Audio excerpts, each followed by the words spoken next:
Jesus, smile on me around. C'est un honneur pour moi d'être avec vous. C'est un honneur de pouvoir partager avec vous. Ce qui me fait le plus plaisir dans tout ce que je fais, c'est toujours de pouvoir partager avec les autres, avec celles qui sont plus jeunes. Parce qu'en fait, je ne dirais pas que j'ai eu cette opportunité-là, et je me rends compte que cette opportunité est importante pour pouvoir devenir qui on doit être et une meilleure version de qui on est appelé à être par notre Dieu. Donc c'est important de pouvoir partager, c'est important de pouvoir bénéficier de mentorat, mais surtout de pouvoir bénéficier de l'expérience et du passage des autres. Je n'ai pas la science infuse, je n'ai pas la réponse à toutes les questions, mais je peux juste vous partager ce que je sais, ce que j'ai vécu, comment je l'ai vécu et comment je suis arrivée à aller au-delà de ça. Et je vais même commencer à vous faire un petit témoignage qui est que ma relation avec Dieu n'était pas celle que j'ai avec Dieu aujourd'hui. Ma relation avec Dieu, il y a 4 ans, est différente de celle que j'ai aujourd'hui avec Dieu. Et le premier point par lequel je peux commencer, c'est celui-ci. Pour dénoter, pour vraiment montrer l'importance de Dieu dans nos vies. Parce que depuis que j'ai eu une relation avec Dieu, j'ai l'impression que je peux même vouloir. J'ai l'impression que chaque chose que je fais a un impact sur autrui. Je comprends maintenant mon rôle ici-bas. Parce que c'est ça la vraie question. Quel est notre rôle? Parce que Dieu nous passe pour une mission. On n'est pas là juste pour être là. Donc c'est vrai qu'aujourd'hui on veut parler de la gloire, de la confiance en soi, de comment se développer. Mais il faut d'abord déterminer quelle est la mission que Dieu a mis en nous. Et ensuite on travaille pour atteindre cette mission. Et après on va aller sur une autre. Parce que c'est lui qui décide.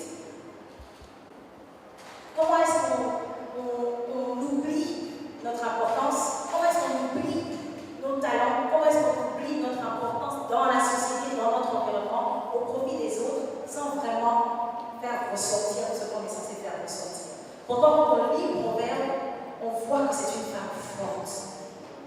C'est une femme forte qui travaille, qui s'occupe de sa famille, qui s'occupe de son travail, qui va prendre de l'eau, qui revient, qui nourrit, qui guide, qui aspire à mieux, qui s'assure qu'en fait, elle est pleine de force. C'est ce que Dieu nous donne.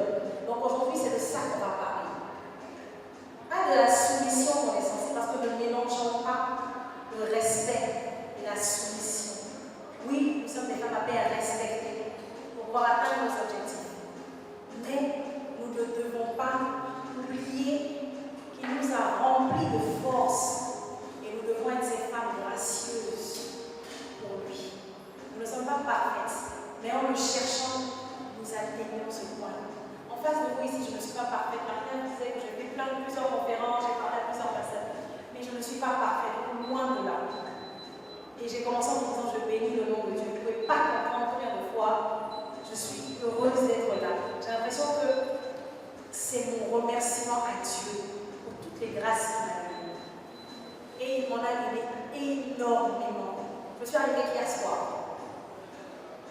Mais c'était important pour moi d'être là aujourd'hui pour deux réunions, si vous les appelez, que j'avais à faire, mais surtout pour être là avec vous.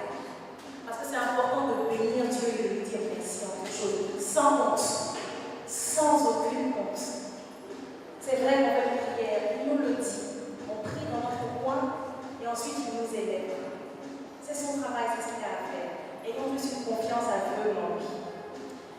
Aujourd'hui, je dois partager avec vous mon expérience pour que vous puissiez vraiment faire sortir en vous cette grande confiance en vous pour être ces femmes gracieuses, ces femmes vertueuses, ces femmes qui corrigeront peut-être nos erreurs, ces femmes qui vont impacter, apporter à la société. Mais ces femmes, quand on va regarder, on va dire oui, c'est la créature de Dieu.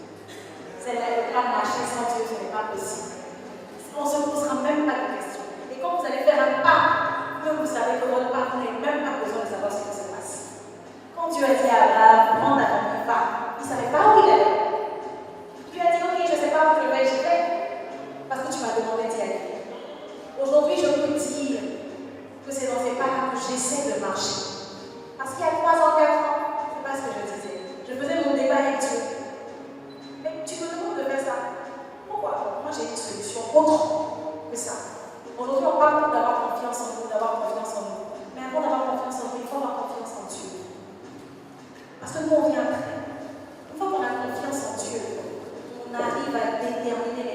qui sont en nous. On arrive à déterminer l'impact qu'on veut avoir sur la société, sur les gens autour de nous.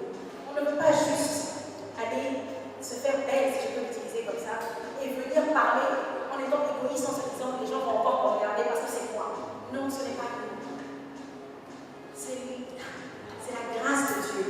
C'est l'Esprit Saint qui nous a donné cette puissance de pouvoir venir parler, partager avec nous. C'est ça. Et ensuite, on a cette confiance. Quand Abraham est parti, qu'est-ce qui est arrivé? Il a eu une confiance aveugle en Dieu.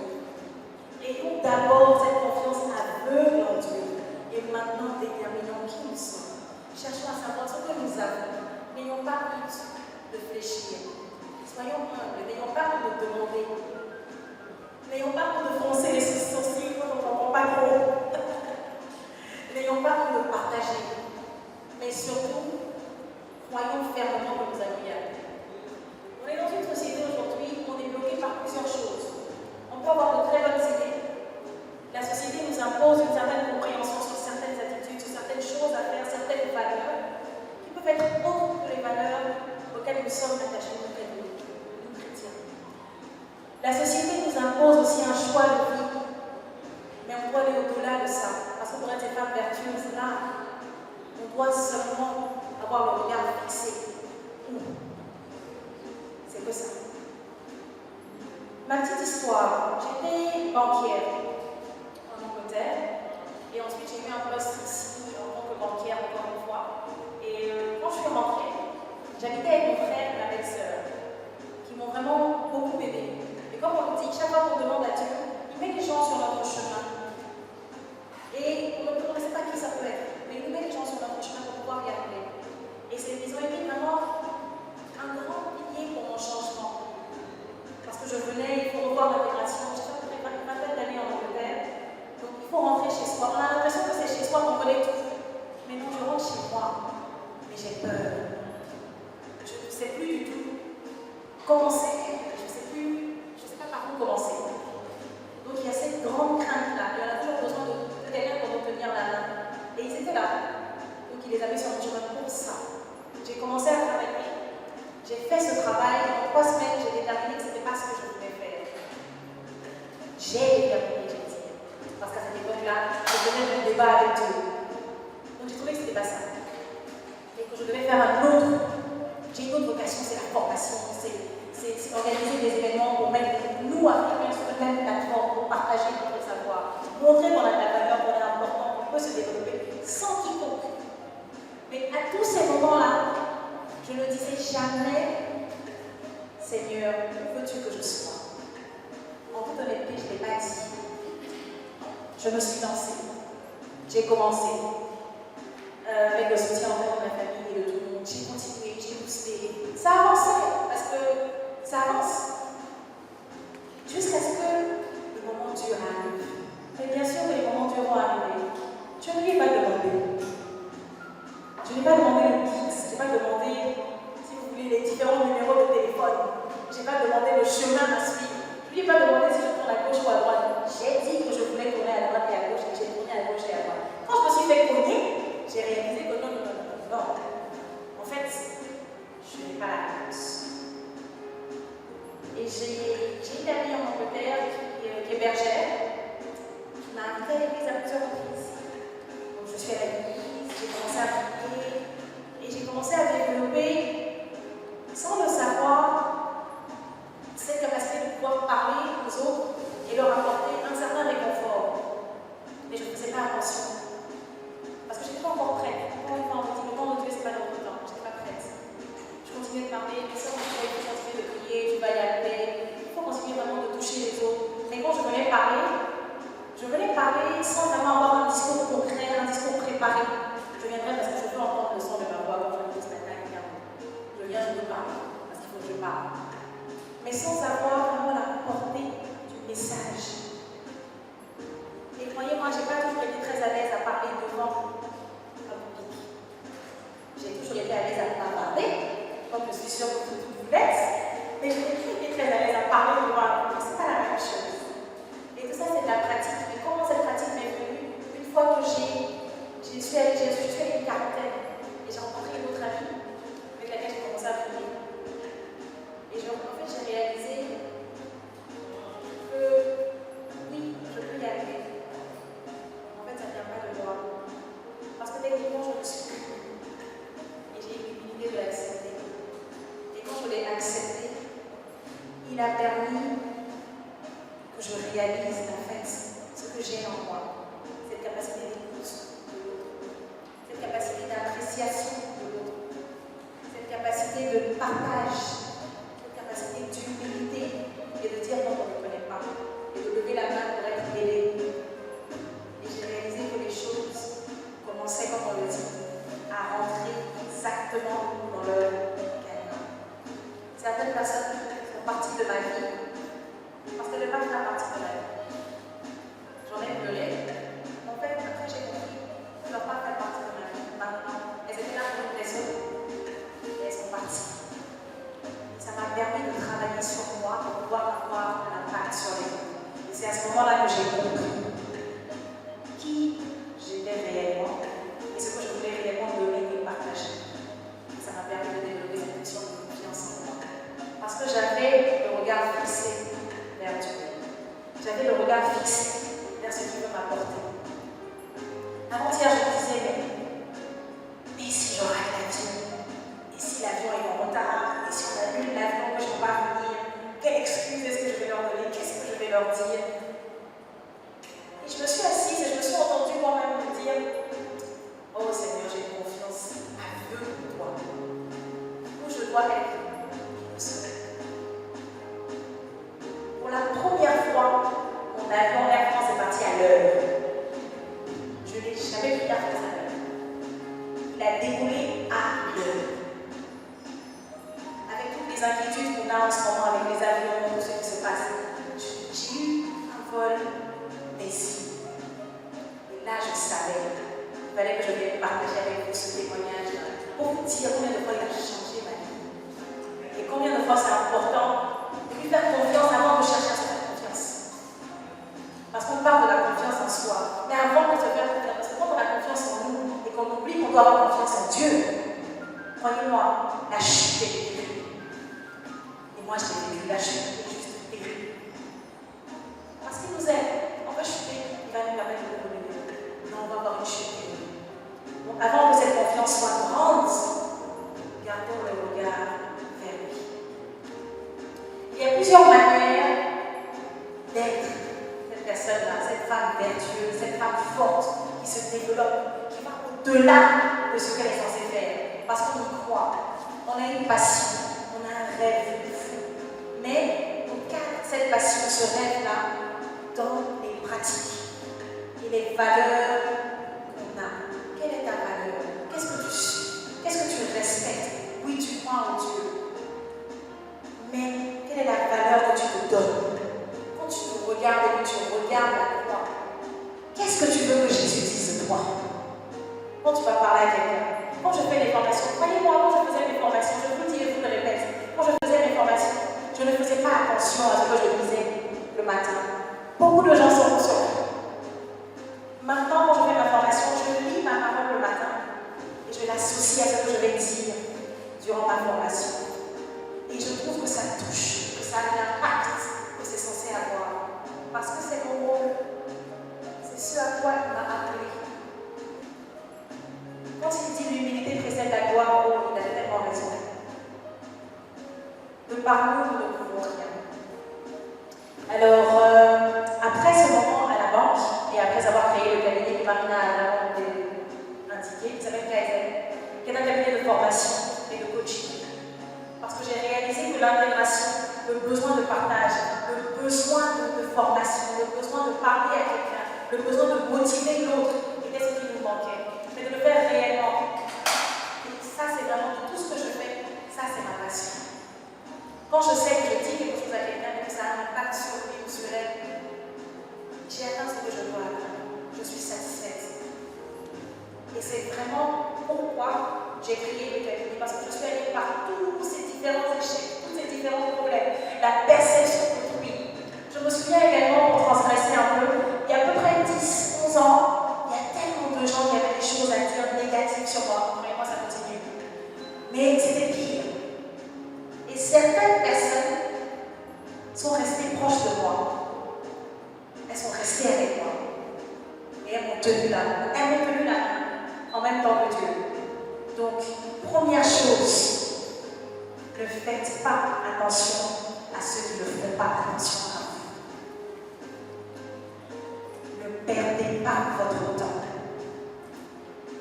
avec ceux qui ne font pas attention à vous. Parce que quand Dieu vous le montre, ça veut dire que ces gens-là ne font pas faire partie de votre vie. Quand on dit entourez-vous de positivité et de personnes positives, oui, c'est vrai. Quand on dit rêver grand, oui, c'est vrai. On a la capacité de rêver grand. Nous, les femmes, nous, les jeunes, nous, les femmes, pour les plus âgés, avons la capacité de rêver grand et de surtout nous assurer que ce rêve devienne une réalité en respectant les valeurs que nous avons. Combien parmi nous ne plient pas les photos, on prend des photos avec plein de personnes et à un moment donné, on va plier parce que la personne ne nous intéresse plus. La personne ne fait plus rien pour nous, elle est pleine de négativité. Chaque fois qu'on a une idée, elle ne nous encourage pas, elle ne nous accompagne pas. Est-ce que vous ne contrôlez pas à plier ce côté-là pour pouvoir vous voir, vous seulement sans la personne? Certains m'ont dit, vous voyez des photos qui sont un peu découpées. Bon, moi j'ai eu à le faire, je n'ai pas le photo. Parce que je vous entends rigoler, je ne sais pas pourquoi. Moi j'ai fait à le faire. Mais ça signifie beaucoup. Ça signifie beaucoup. Donc ne perdons pas de temps avec ceux qui ne font pas attention. Ne perdons pas de temps avec les commentaires négatifs. Comme il le dit, prions pour eux, mais allons de l'avant. Allons de l'avant et on les garde. Quand on prie, parfois on a tendance à dire, oh je prie pour que le malheur à cette personne, elle a fait ceci. Non, non, on renvoie juste au pied de la croix. Lui va s'en occuper. Mais allons de l'avant. Même quand on voit les gens qui bavardent en classe, on se dit ce sont des bavards. Mais s'ils arrivent à s'exprimer comme ça, ils ont un talent, ils arrivent à s'exprimer. S'ils le développent bien, ils sauront s'exprimer en public. J'étais une grande bavarde. J'étais une grande bavarde en classe. C'est très important. Apprenez à découvrir votre talent. Et n'en ayez pas honte. N'ayez pas honte de qui vous êtes. N'ayez surtout pas honte d'où vous venez. Qui sont vos parents? D'où est-ce que vous savez? Parfois on a des gens, des personnes qui sont dans des familles, des milieux très très pauvres. Quand elles se retrouvent dans un environnement où les autres ont un peu plus ce qu'elles pensent, elles ont honte de dire d'où elles viennent. Elles ont honte de partager qui elles sont, qui les définit, qui leur a permis d'être là aujourd'hui. Ne soyons pas égoïstes, reconnaissants, soyons reconnaissants. Parce que quel que soit le milieu d'où on vient, on a une grande et riche expérience. C'est là que ressort notre force, notre grâce. Sois fier de qui tu es. Même si tes parents ont vendu quelque part et que tu te dis, ah, je ne peux pas faire ceci, oh là là, non. Sois-en fier. Parce que c'est la vente de ça qui t'a permis d'être assis avec les autres. Cette personne n'aurait pas vendu, tu ne serais pas là. C'est important. N'ayons jamais honte de qui on est. Tenons la main parce que cette reconnaissance qu'on donne, Dieu nous le rend. C'est le troisième point. Sois fier de qui tu es. Et quand il dit la force, revêtue de force mentale, ça fait partie de ça. C'est ta force de caractère. Tu acceptes qui tu es. Et tu permets aux autres de t'accepter comme tu es. Si tu t'acceptes, je suis obligée de t'accepter. Que je le veuille ou pas. Parce que ce que je dirai, ce que je ferai, n'aura aucun impact sur toi. Parce que tu t'acceptes. Accepte tes fautes. Accepte tes faiblesses. Accepte tes forces. Et ne regrette pas. Parce que chaque chose que Dieu nous fait vivre, c'est pourquoi on en tire une expérience, une leçon de vie pour grandir, pour devenir cette femme gracieuse qu'on doit devenir. C'est important. Ne restons pas dans l'état de léthargie. La mentalité, l'état d'esprit, c'est vraiment ce qui me vient aujourd'hui depuis quelques jours. L'état d'esprit qu'on doit avoir, c'est un état d'esprit gagnant. Parce que déjà, on est là. Déjà, Dieu agit dans nos vies. On est gagnant. Tu t'es levé le matin. Viens soir à la mort. Donc, bénissons Dieu, disons merci. Parce qu'on est déjà gagnant avant toute chose. Avant toute chose. Ton rêve n'a pas besoin d'être le mien. Mais crois en ton rêve. C'est ce que j'ai fait quand j'ai créé le cabinet. J'ai cru en mon rêve. Ma famille avait peur. Ma mère était inquiète. J'ai une petite fille de 11 ans. Petite. Plus petite. J'ai une fille de 11 ans. Et elle se disait, comment tu vas la nourrir? Comment tu vas faire?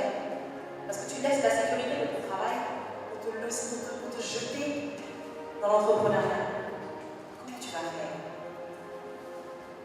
Inconsciemment encore, je savais que j'allais y arriver. Comment je ne savais pas. Mais j'étais persuadée que c'était un bon projet. Vouloir partager, avoir un état d'esprit fort, vouloir donner aux autres ça, vouloir former les autres avec les meilleures versions d'eux-mêmes. Parce que constamment, nous sommes en compétition avec nous-mêmes. Il n'y a personne d'autre. Personne d'autre. On apprécie les autres, mais en compétition avec nous-mêmes. Parce qu'on veut être les meilleures versions de nous-mêmes pour être les meilleures versions dans la société. Voilà là où on se trompe et on fait du mal à l'autre en pensant que l'autre est meilleur. Donc si on dit quelque chose de négatif sur lui, ça va briser un peu ce qu'il fait et nous on va être rehaussés. Non, la compétition c'est avec nous-mêmes. On devient la meilleure version de nous et le reste est transposé, le reste est perçu. Voilà comment ça marche. Et j'ai créé avec toute la force, je me suis fait chasser d'entreprise. On m'a demandé de sortir à plusieurs reprises quand j'allais proposer mon projet. Personne n'y croyait. Une poignée de mains croyaient. Aujourd'hui, tous ceux qui m'ont vidé de leur bureau sont ceux qui m'y invitent à bras ouverts. Parce que c'est la nature de la vie, c'est comme ça. Mais j'ai cru en ça. J'ai cru en ce projet. Et plus je me rapprochais de la vie, plus je grandissais dedans, je croyais fermement que si je faisais cette entreprise, mon rôle, c'était de continuer à partager ça. Pour que chacun de nous comprenne les valeurs qu'on a en nous, pour qu'on puisse se développer. N'ayons pas peur. N'ayons pas peur. Comment est-ce qu'on rebondit? Comment est-ce que tu rebondiras? Tout le monde n'est pas appelé à être entrepreneur. Parce que l'entrepreneuriat, je le dis, je le répète, ce n'est pas la solution pour devenir milliardaire. C'est vraiment la solution après avoir identifié un projet de société, un problème de société. C'est l'envie de partager quelque chose, de développer quelque chose, de trouver une solution vraie. Voilà ce que c'est. C'est pas la solution à la pauvreté. C'est pas ça. C'est vraiment une passion, ce rêve qu'on a de pouvoir solutionner un problème. C'est ça. Tout le monde n'est pas appelé à l'être. Si vous ne l'êtes pas, ne vous faites pas de mauvais sang. Ne pleurez pas sur vos lauriers parce que vous ne l'êtes pas et que quelqu'un d'autre l'est, parce que vous êtes appelé à autre chose. Ayez cette force d'accepter. Je ne suis pas appelé à ça. Mais je pense que je suis appelé à faire ceci. Et le ceci, quand vous l'avez trouvé, faites-le. Faites-le. Parce que c'est seulement à travers nos échecs que nous grandissons. Si on ne fait rien, qu'on n'échoue pas, on n'apprend pas, on ne grandit pas. Et on ne devient pas une femme vertueuse, gracieuse, on est censé être. On marche pas. C'est important. Donc pour la confiance, détermine ton talent. Écoute-toi. Qu'est-ce que tu veux réellement faire? Qu'est-ce que tu veux réellement définir? Qu'est-ce que tu veux réellement donner? Qu'est-ce que tu veux partager? Quand tu as identifié ça, ne t'arrête pas parce que tu as un problème financier. Parce que je l'ai eu dans la constitution de mon entreprise. Un gros problème financier. Et je l'ai toujours. Ça va continuer, ça va perdurer, ça existe depuis, ça va perdurer. Et regarde l'autre qui est en face de toi. Ne le regarde pas en regardant ses vêtements, ses chaussures, sa montre. Parce que ce n'est pas à sa couleur. Regarde son cœur. Donc quand vous parlez avec quelqu'un, écoutez-le réellement. Si vous demandez à quelqu'un d'être votre mentor, vous permettez d'être la femme forte que vous allez être. Écoutez les conseils qu'il vous donne réellement. Arrêtez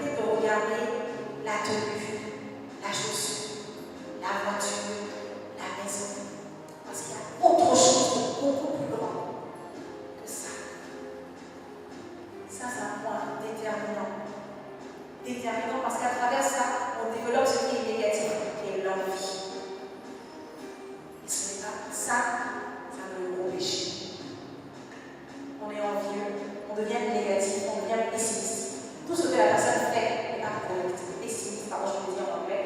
Et tout ce que la personne fait n'est pas correct. Parce qu'on développe maintenant une envie qui va vers la jalousie. Et les personnes dont je vous parlais tout à l'heure, pour la poignée de main qui m'a soutenue, m'a permis de grandir dans cette voie pour pouvoir continuer avec la compagnie que j'ai créée et d'être là devant vous aujourd'hui. Non seulement cette poignée de main m'a épaulé, m'a poussé, m'a reprimandé, m'a engueulé, acceptant les critiques. Ce sont des cadeaux bénis. On n'en a même pas idée. Les critiques, ce sont des cadeaux. Quand quelqu'un prend le temps de vous faire une critique par rapport à quelque chose que vous avez fait, ne le prenez pas personnellement. Voyez plutôt ce cadeau qu'il est en train de vous faire et trouvez le moyen de vous développer à travers ceci.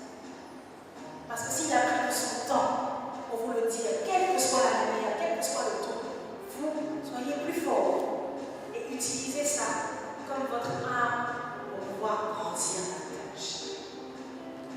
C'est très important. Après les reprimandes, l'amour, l'attention, l'affection, le partage de crainte et de peur que j'avais avec cette poignée de main, je suis devant vous aujourd'hui. Et surtout, la prière. Chaque jour, Linda continue de prier. Linda Zabal, Linda Dieu. Ne laissons pas la société et la pensée négative de quiconque déterminer qui nous sommes. Ayons notre intégrité.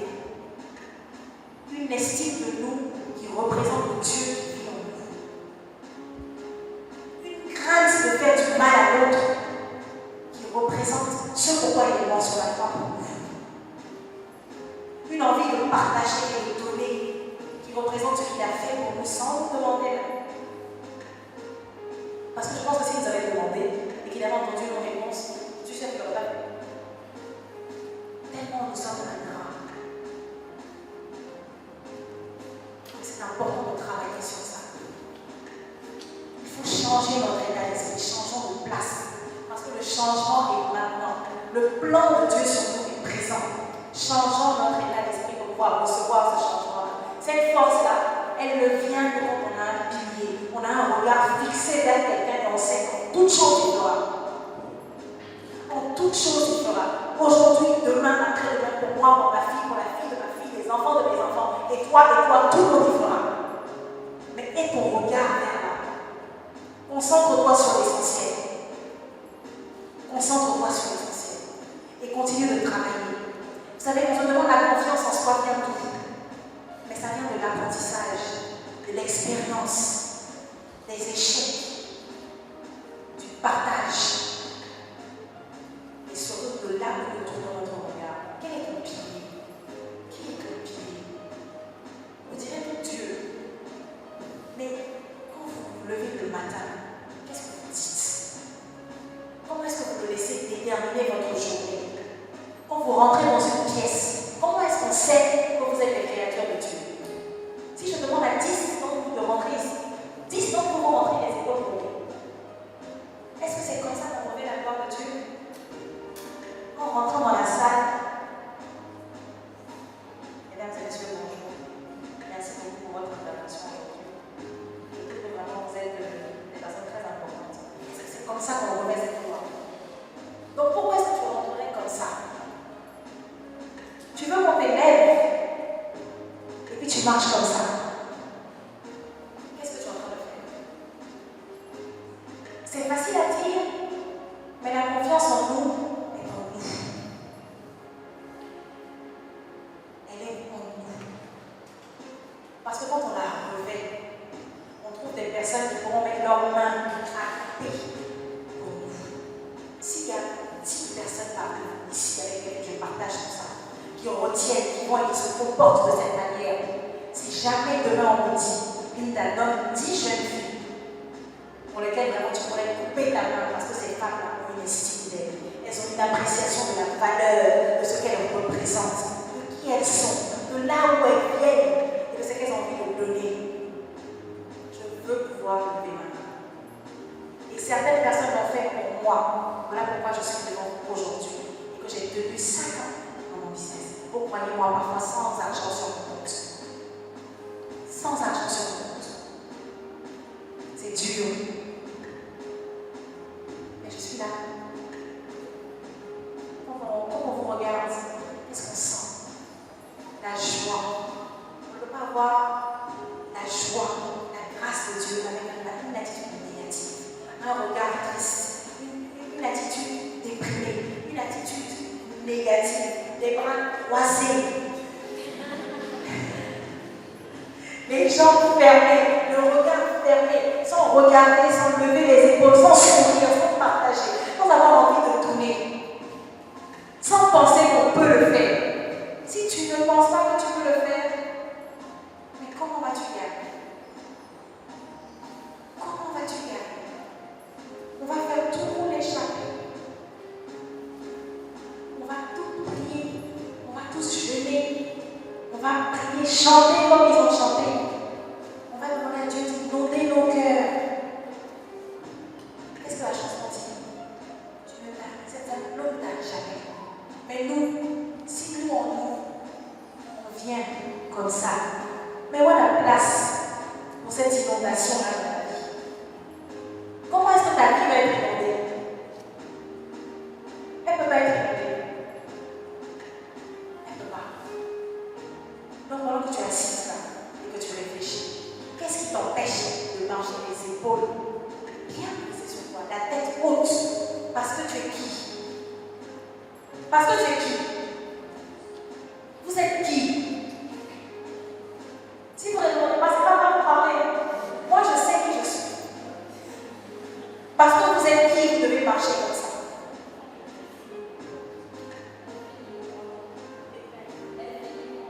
Est-ce qu'on ne dit pas que quand je marche, Seigneur, quand je marche, je suis co-héritière avec le Seigneur Jésus? Mais comme si je suis la co-héritière, est-ce que je vais marcher comme ça? Que tu le veuilles ou que tu ne le veuilles pas, que tu as envie d'être négatif, d'avoir des pensées négatives sur moi ou sur ma vie, continue d'avoir des pensées négatives. Pendant que tu les as, moi je les lève parce que je suis co-héritière avec le Seigneur Jésus. Dans quel cas je me suis? Donc c'est important de penser comme ça. Héritière. Mais héritière, c'est un grand mot. C'est un grand mot. On ne peut pas être héritière et être déprimée, être triste, et puis ne pas porter cette confiance. C'est-à-dire que ne pas regarder le monde quand le monde nous regarde. Non, c'est juste. Il y a quelque chose. Vous savez, cette phrase me faisait rire quand ma petite soeur me le disait avant. Dis à ton voisin, il y a quelque chose. Quand ma petite soeur me disait ça avant, je me disais, c'est ça. C'est ça. Aujourd'hui, je le dis avec plein de joie, plein d'amour. Parce que j'ai compris ce que ça voulait dire. Parce que c'est ce qui m'a permis de créer ce que j'ai créé aujourd'hui. D'être cette personne avec laquelle, quand on discute, on sent quelque chose. Oui, on sent quelque chose. Que celui de dehors ou celui de l'intérieur ne le pense pas, ça, c'est son problème. Ce n'est pas le mien. Moi, mon compte, c'est avec Dieu. Qu'est-ce que tu as envie de faire? Comment est-ce que vous êtes assise? Comment tu es assise? Ça commence là. Comment tu regardes ta personne? Comment tu ouvres tes yeux? Comment tu regardes dans ton cœur? Comment tu écoutes la voix qui te parle? Comment tu regardes ton projet? Comment tu écris sur un papier? Comment tu travailles à l'école? Comment tu te vends quand tu vas à l'interview? Je veux ce travail. Pourquoi toi et pas elle? Qu'est-ce que tu fais quand tu vas là? J'ai cru en quelque chose. Je me suis donné pour quelque chose. J'ai travaillé pour ça. J'ai donné à Dieu. Et tout ce que je fais, il faut qu'à travers tout ce que je fais, la gloire de Dieu se manifeste. Quand j'écris mes formations, il faut qu'on sente que ça vient de Dieu. Parce que c'est à lui seul que je dis merci. Donc comment vas-tu identifier ton potentiel aujourd'hui? Il faut qu'on sente qui tu es. Comment vas-tu le faire? Pose-toi la question. Arrête de penser à ce que la société va dire. Pose-toi la question parce que la société va toujours applaudir quand tu vas te poser la question correctement et que tu vas décider maintenant, le plan de Dieu s'accomplit dans ta vie. Le changement, c'est maintenant. Nos plans changent. Tout est dans notre état d'esprit. S'il vous plaît, ne restons pas dans cet état de soumission, en comprenant que la soumission, c'est se coucher par terre, on marche dessus. C'est pas ça. Parce que dans le Proverbe 21, la femme était soumise. Elle était soumise, mais elle était forte. Elle respectait. Elle donnait. Elle partageait. Elle travaillait dur. Parce que rien ne nous est donné. Et rien ne nous est dû. Cette politique-là doit sortir de notre tête. On doit travailler pour avoir ce qu'on veut. On doit surtout se dire que quand on se regarde dans un miroir, si on a un petit chat, c'est un grand. Déjà, quelle est la perception de toi-même que tu as pour que tu puisses avoir confiance en toi? Voilà l'un des facteurs les plus importants. Quelle est la perception de toi-même? Si tu veux que je te vois comme cette héritière, comment toi-même tu te vois? Comment tu rentres dans les endroits? Comment tu demandes? Comment tu te comportes quand on te donne? Comment tu te comportes quand tu échoues? Parce que ne pensez pas que je n'ai pas échoué. Je n'ai pas de regrets aujourd'hui. Il y a 2 ans, je vous aurais dit qu'il y a beaucoup de choses que je regrette. Parce que je n'avais pas ce rapport-là. Aujourd'hui, je sais que non. Parce que c'était des cadeaux, des échecs, des problèmes. Et même ceux que je continue de vivre aujourd'hui. Ce sont des cadeaux bénis. Je ne les regrette pas. Ce sont des expériences pour être cette femme forte. Parce que tout ce que je vis, c'est pour avoir cette force mentale, cette capacité de tenir et de me dire que c'est un cadeau. Pourquoi refuser un cadeau béni? Parce que si on vous donne un cadeau, on peut penser que c'est un cadeau négatif qui va te faire du mal. Mais la façon dont tu le reçois, tu le transformes en positivité, à ce moment-là, tu as tout gagné. Oublions, faisons la compétition avec nous. Faisons attention à nous. Si on arrive à faire quelque chose de grand et de correct, partageons-le. Mais continuons de le faire. Continuons de parler des autres. Continuons d'accomplir ce pourquoi on est là. Cherchons ce pourquoi nous sommes là. Ça prend le temps que ça prend. Mais nous trouvons la réponse. C'est-à-dire qu'il y a, comme je vous l'ai dit, c'est la session que j'attendais le plus. Parce qu'il y a 2 ans, je n'aurais même pas dit que j'ai vraiment lu la Bible, que je connais le verset pour prétendre à venir en parler. Aujourd'hui, je peux. C'est ce qui fait de moi cette personne qui peut venir vous dire que tu peux avoir confiance en toi. Ce n'est pas un mot vain. Et il n'y a pas de texte de livre où je vais te dire prends l'astuce B, ça te va. Ou prends l'astuce C. Non, tout est enfoui en toi. Écoute ta voix, regarde ton talent. Ce que tu fais bien, si c'est la cuisine, fais-le. Si c'est t'exprimer, exprime-toi. Si c'est la façon dont tu écris les CV, écris-les. Si c'est la façon dont tu travailles avec les autres, continue. Si c'est ton ambition personnelle, qu'est-ce que tu veux faire? Qu'est-ce que tu veux devenir? Où veux-tu aller? Comment veux-tu y arriver? En voiture, en avion, par bateau, à pied? Où veux-tu aller? Comment veux-tu y arriver?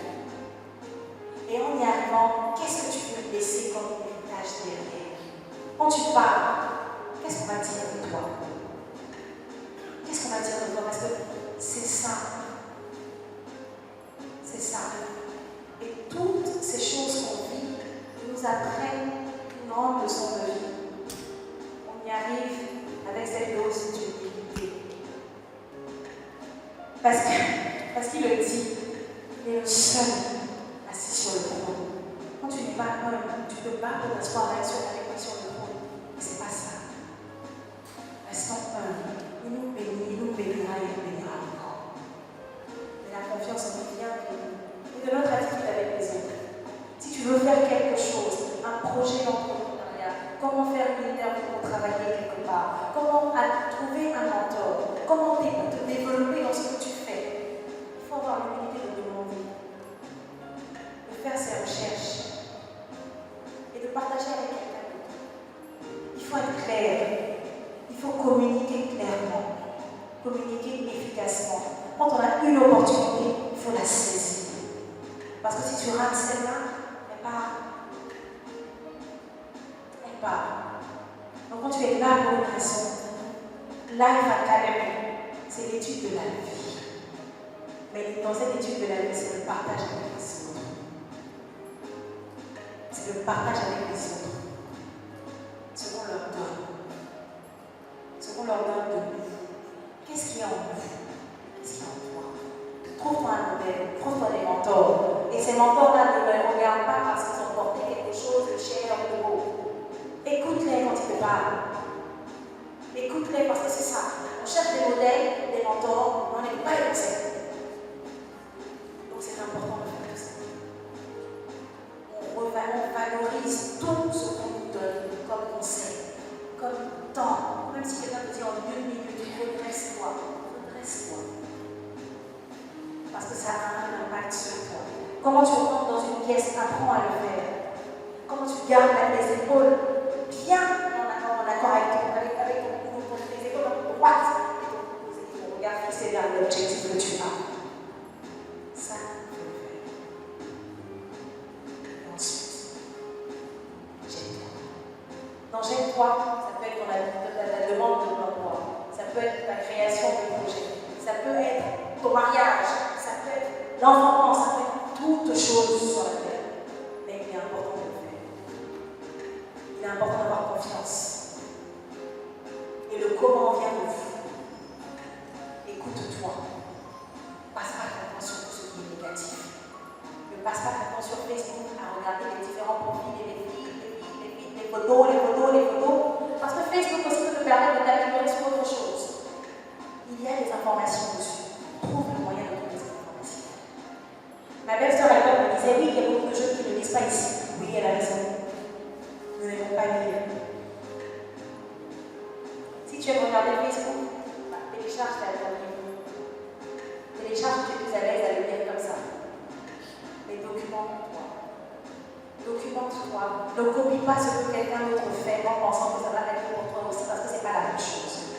Nous sommes tous différents. Il ne faut pas copier. Si ça marche pour toi, Dieu merci. Qu'est-ce qui marcherait pour moi exactement? Voilà ce qu'on fait. N'en vis pas. Ne sois pas négatif. Apprécie ce que les autres font. Quelle que soit la situation, reste jovial. Je suis bien une fille de 11 ans, je ne suis pas mariée. Et je ne pense pas que ce soit une carte de la société pour m'en assurer. Être mademoiselle n'est pas un problème. Et ma fille est en Angleterre, et la manière dont j'arrive à pallier vie professionnelle, vie familiale et vie spirituelle, c'est en associant la vie spirituelle dans tout ce que je fais déjà. Ma vie spirituelle quitte ma vie professionnelle et ma vie de mère. Donc quand je discute avec ma fille, je la guide à travers ma vie spirituelle. Ce que je lui dis vient des écrits. Parfois ma fille me regarde. Donc elle sert à l'église et parfois je peux être en train de me poser des questions et ma fille me dira non maman, ne t'inquiète pas. Dieu va faire. Mais bien on n'a pas d'argent ce mois-ci, on ne sait pas du tout comment on va faire. Maman, ne t'inquiète pas, Dieu va faire. Donc je partage ça. Je ne peux pas dissocier ma vie spirituelle de ma vie professionnelle et de la vie de mère. Parce que c'est ma vie spirituelle qui quitte tout cela, donc c'est associé. Je me donne un temps, j'ai une discipline pour pouvoir avoir un moment de méditation et de prière. Une discipline pour pouvoir aller à la prière. Tout est vraiment dans cette discipline. Mais cette discipline de vie dont je te parle aujourd'hui, je ne l'avais pas. Mais j'ai demandé et je l'ai reçu.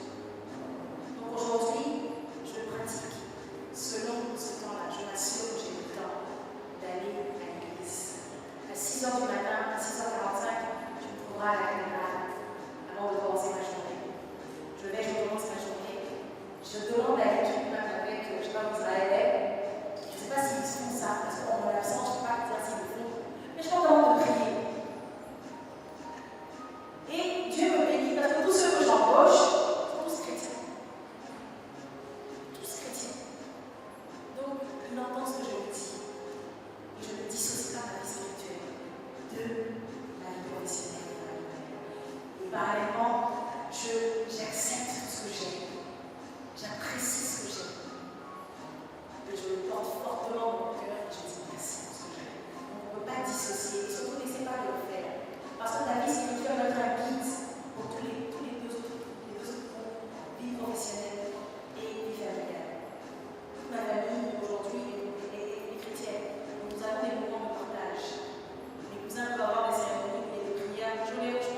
la discipline de vie que je me donne me permet de pouvoir donner le temps à Dieu. Et ensuite, tout le reste se met en place, naturellement. Donc, il te faut une certaine discipline, surtout du point de vue spirituel. Est-ce que quelqu'un a déjà acheté un livre qui dit Manuel de la bonne mère? Manuel de la bonne épouse. Bon, il y a les livres de cuisine, mais même ça. Est-ce qu'il y a le manuel sur comment tu ne rates pas ce qui est écrit dans le livre? C'est ça en fait. Donc pourquoi en faire un problème? Et on parle aussi de la féminité. Pourquoi faire de notre féminité un problème? Pourquoi est-ce qu'on veut toutes se juger? On nous appelle aux juges. Ne nous jugeons pas. Ce n'est pas notre travail. Notre travail, c'est pas ça. Notre travail, c'est vraiment de poser les actes pour lesquels nous sommes là, ici-bas. Ça, c'est notre travail. Et pour pouvoir poser ces actes-là, c'est se demander, Seigneur, je suis là, ici-bas. Quel est mon travail ici? Si ma soeur m'entend te dire ça, elle va direct penser, jamais j'allais dire ça à elle. Parce que je ne m'étais pas posé la question avant. Mais je me suis posé la question et je sais, j'ai la réponse. Mais je n'ai pas eu honte de ma féminité. Je ne me suis pas posé la question en disant pourquoi je suis femme, pourquoi est-ce que c'est moi qui dois enfanter, pourquoi est-ce que c'est moi qui est toujours mal. Pourquoi? Parce que même du temps de Jésus, Marie a souffert. Jésus crucifié, mon Dieu, ce qu'elle a dû vivre. Donc c'est depuis lors. Je peux me poser la question, pourquoi est-ce que mon ventre s'étire quand je suis à 6 mois de grossesse et que j'ai des démangeaisons? Pourquoi est-ce que ma forme change quand j'ai un enfant, 2, 3, 4? Pourquoi est-ce que c'est moi qui dois être à la maison quand mon mari va se tourner et qu'il a le temps d'aller boire un verre avec ses potes et que moi je dois faire à manger? Non, c'est pas ça ton travail. Ça, vraiment, c'est pas ton travail. Notre féminité et notre gestion de nos émotions. Nous avons un IQ, donc, qui est l'intelligence émotionnelle, qui est plus élevé, statistiquement parlant, que les hommes. C'est-à-dire qu'on a une compréhension des émotions, une meilleure maîtrise et une meilleure gestion des émotions. On est plus empathique à certaines situations. Donc on a plus d'affection à donner. On est perfectionniste. On a une attention aux détails. Acceptons ça. Parce que c'est ce que tu as eu, c'est ce que tu as reçu. Accepte ça. La capacité de pouvoir enfanter, c'est le meilleur cadeau. Parce que quand il a dit multiplier, si on n'était pas là, il n'a pas été multiplication. Ça veut dire qu'on a importance. Dans le plan de Dieu, la femme est importante. Donc accepte-toi. Si tu sais que tu es importante, accepte-toi. Ne te pose pas la question sur pourquoi tu es des femmes et pourquoi c'est toi qui dois souffrir. Certaines parmi nous ont eu des enfances difficiles où les parents ont eu des divorces et on a vu nos mères souffrir et on se pose la question, est-ce que c'est parce qu'on va vivre aussi demain? Mais ça ne va pas définir ce qu'on va vivre. Comme je le disais tout à l'heure, ayons le regard fixé vers lui. C'est ça le plus important. La société reste la société, mais la société ne doit pas dicter qui nous sommes. Elle ne doit pas dicter qui nous sommes. Dictons à la société ce qu'on veut qu'elle fasse. Pour que cette société rentre dans les plans que nous, on a, qui sont déjà établis pour nous. Mais ce n'est pas l'inverse. Donc être une bonne mère, il n'y a pas de manuel. Il n'y a aucune mauvaise mère. Il n'y a aucune mauvaise épouse. Il n'y a aucune mauvaise maîtresse de classe. Parce que j'ai vu un regard. Non, pour être beaucoup plus sérieuse, il n'y a pas de manuel pour ça. Il n'y a pas de manuel. Aie juste vraiment ta boule au fond de toi. Connais tes forces et tes faiblesses. N'aie pas honte de dire quand tu as une crainte, quand tu es avec quelqu'un, que tu crains quelque chose. Accepte ce que tu as, ce que tu vis aujourd'hui. Quand je te disais je suis mademoiselle, et franchement, j'ai pas plus mal que ça. Parce que quand le plan de Dieu va arriver, ça se fait. Pour l'instant, je suis mademoiselle et puis voilà. Ma vie continue. En plus, j'aime bien qu'on m'appelle mademoiselle. J'aime bien madame Linda. J'ai demandé tout à l'heure à Cynthia qu'elle a dit madame. J'ai dit pourquoi on m'appelle madame. J'ai pas encore mon alliance. Non, je me reste. Moi, j'ai dit je reste. Mais c'est pas une tare.